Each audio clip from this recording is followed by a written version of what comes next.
escalating costs of essential household commodities, high fuel prices, rapid depreciation of the Kenya shilling, and spiraling public debt were threatening to ground our economy.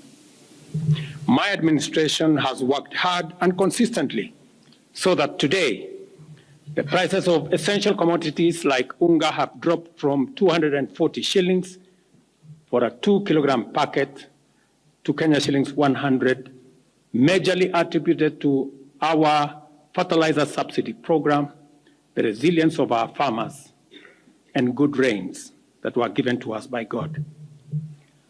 During the period, we reduced the price of fertilizer also from 7,500 to 2,500.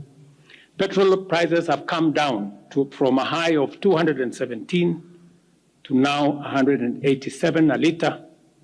The shilling has strengthened against the dollar from a high of 165 to now 127, 128.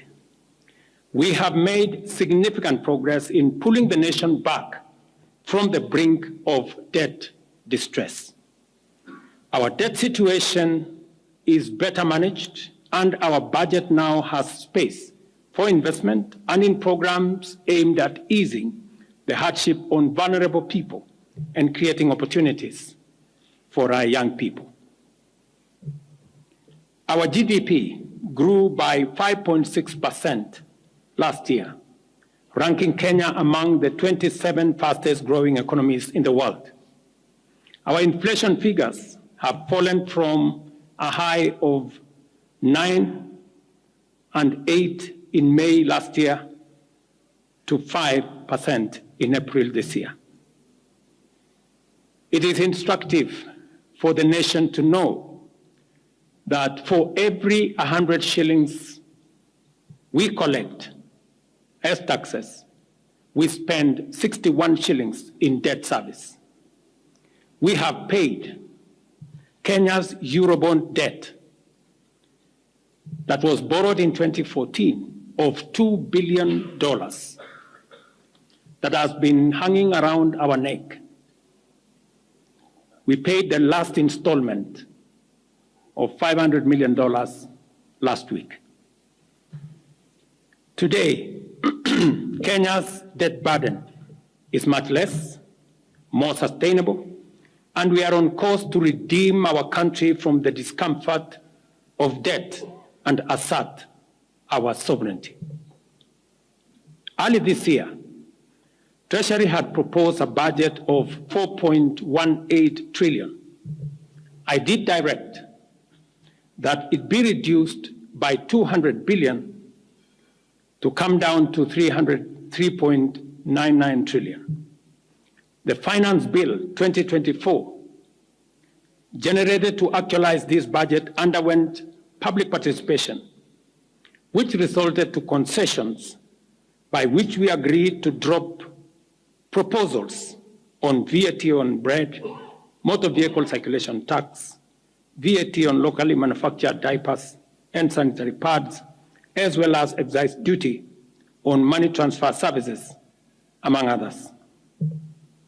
The additional tax measures we had proposed in this year's finance bill were to raise money in the tune of 346 billion.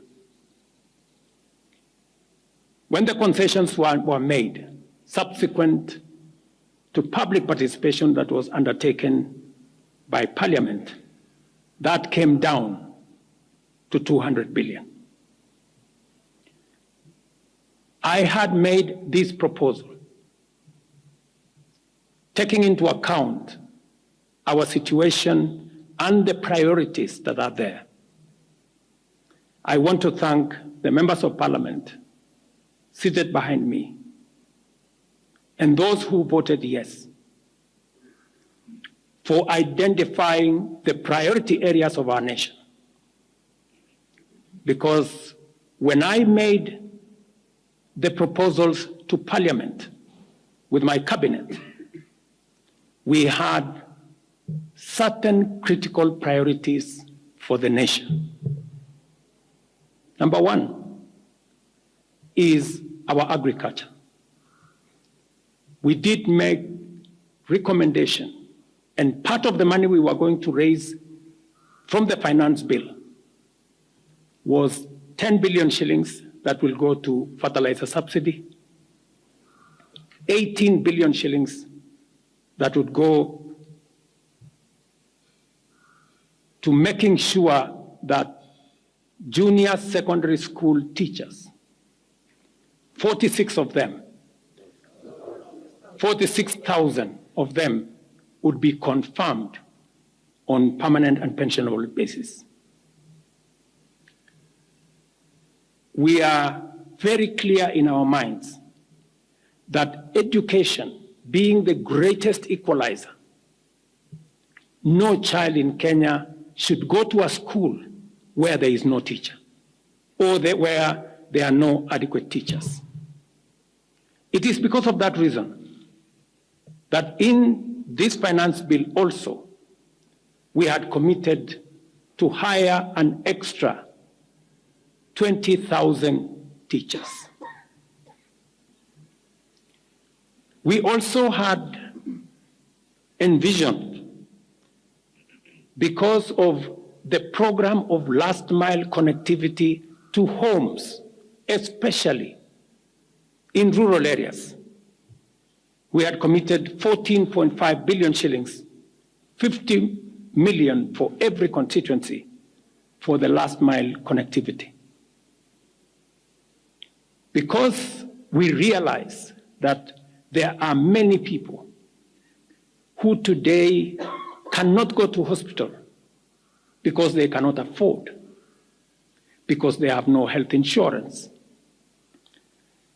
We had committed 6 billion shillings to operationalize our universal health coverage plan that would make it possible for every citizen to have a health insurance, those who cannot afford to be paid for by the government of Kenya, and to also operationalize the chronic illness fund that would make it possible for those who suffer from cancer, diabetes, hypertension, to be able to go to hospital, be treated, and go home without being asked for any money. We also had planned to put in money for our coffee farmers to retire the heavy debts that are bedeviling our coffee farmers. We also had allocated money for our sugarcane farmers to make sure that our sugarcane farmers get out of the debts that they're in. We had also committed to our milk farmers 2 billion shillings to make sure that every farmer is paid a minimum of 50 shillings per litre, to make sure that these farmers, very hard-working citizens of our nation, get a fair return for their hard work and for feeding our nation. And that is why I commend these members of parliament for agreeing with us that all the priority areas I have mentioned were the right priorities to be funded. And by so doing, they supported the proposal to incorporate also the views of the people. These members of parliament came back to us after they went to listen to the people of Kenya. And they came back and reduced the budget on their own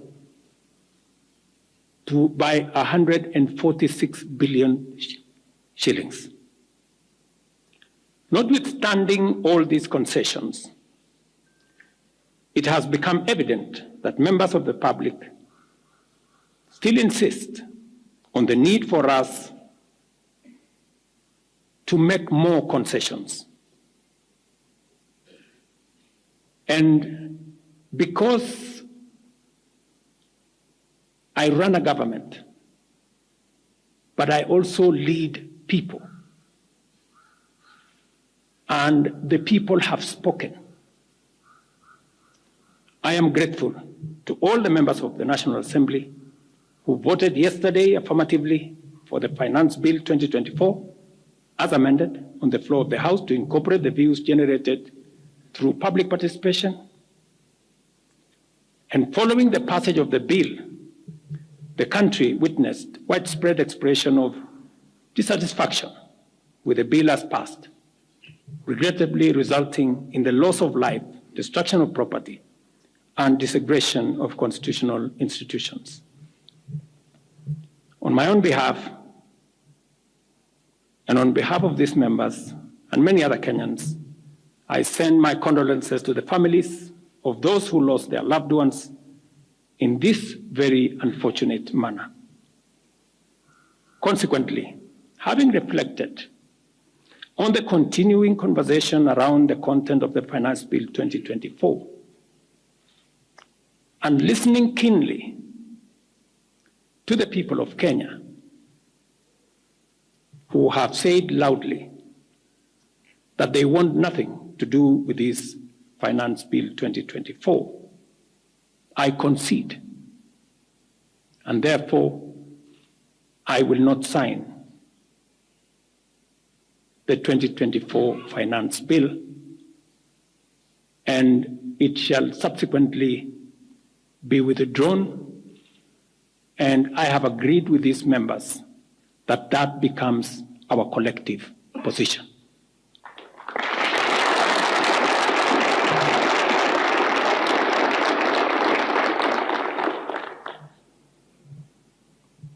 Accordingly,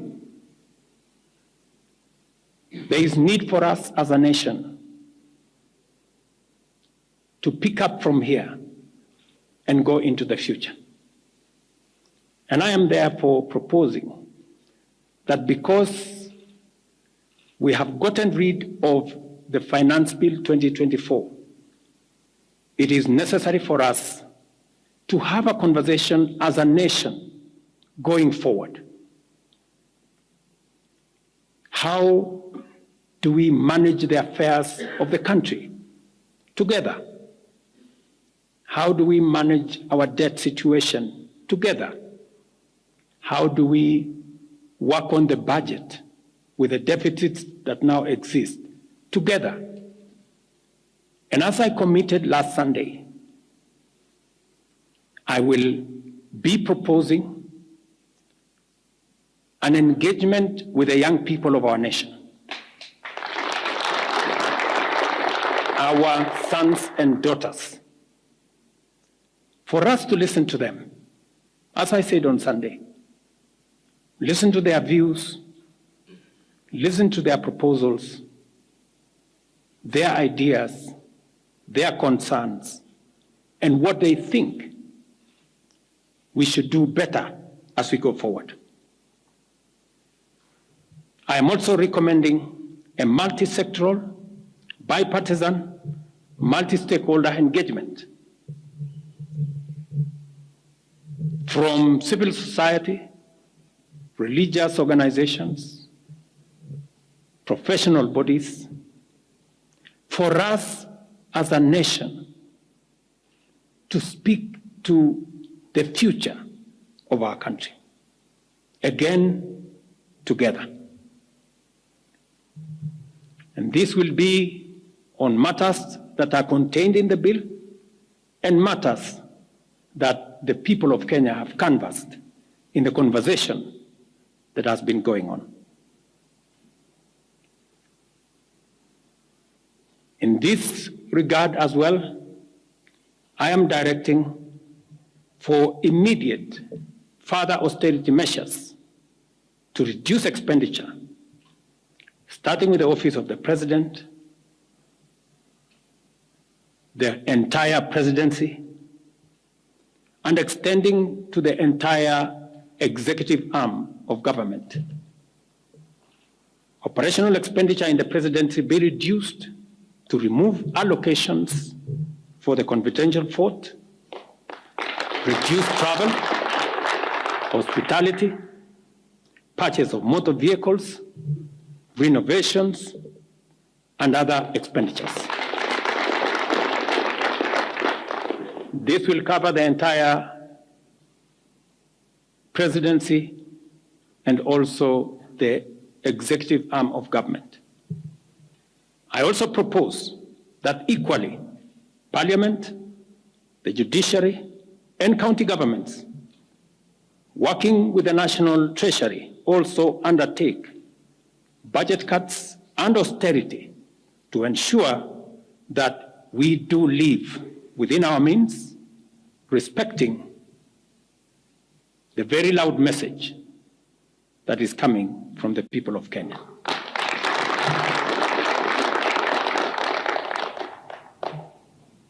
And let me confirm that I have discussed with many stakeholders.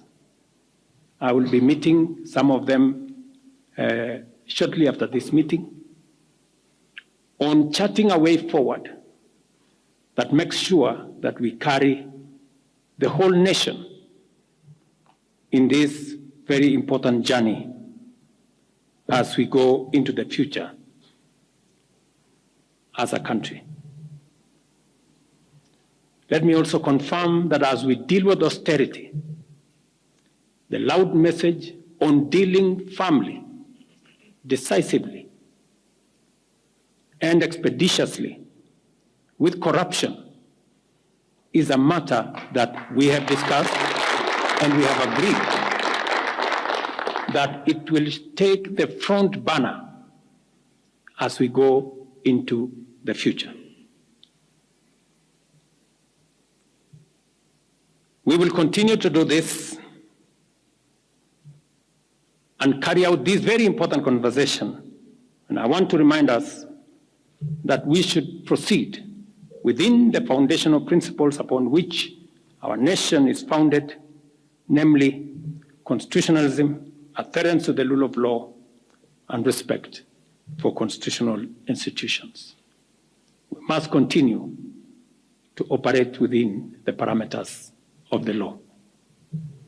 I thank you.